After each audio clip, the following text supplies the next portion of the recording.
আমি দিব্যেন্দু আর আপনারা দেখছেন creative garden and art bag চ্যানেলটি। তো এখানে ইনডোর প্ল্যান্টের মধ্যে আজকে যে গাছটি বিশেষ করে আপনাদের দেখাতে চলেছি সেটা হচ্ছে অ্যাগ্লোনিমা ভ্যালাইন্টাইন, এবং প্রত্যেক গাছটি আমার কাটিং হয়ে গেছে 1 মাস আগে। এবং এই গাছগুলো থেকে দেখুন কি প্রচুর পরিমাণে শুটস বেরোচ্ছে।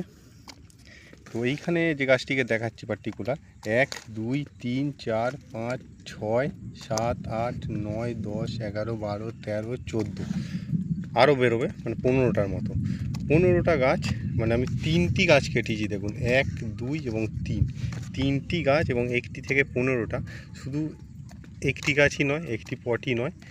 তো এইখানে দেখতে পাচ্ছেন প্রত্যেকটিতে কিন্তু প্রচুর পরিমাণে শ্যুট আসছে। এই দেখুন। তো একে এই সময় আপনাদের হালকা করে একটু ফাঙ্গিসাইড এবং তার সাথে সাথে অল্প করে একটু নিমখোল দিয়ে দিতে হবে, এবং তারপরে দেখবেন গাছটির অবস্থা কি হয়। এবং খুব ঝোপালো গাছ হবে, খুব বুশি। যারা খুব বুশি গাছ করতে পারছেন না, তাহলে এই কাটিংয়ের মাধ্যমে আপনারা কিন্তু এই ধরনের বুশি গাছ করতেই পারেন। তো আজকের মতো এই ছোট্ট ভিডিওটা এখানে শেষ করছি। নমস্কার। দেখুন প্রচুর গাছ আছে, কাটিং করেছি, এবং এরপরে গাছগুলোকে কিভাবে আমরা রিপোর্ট করব সেইগুলো আপনাদের সামনে তুলে ধরবো। নমস্কার।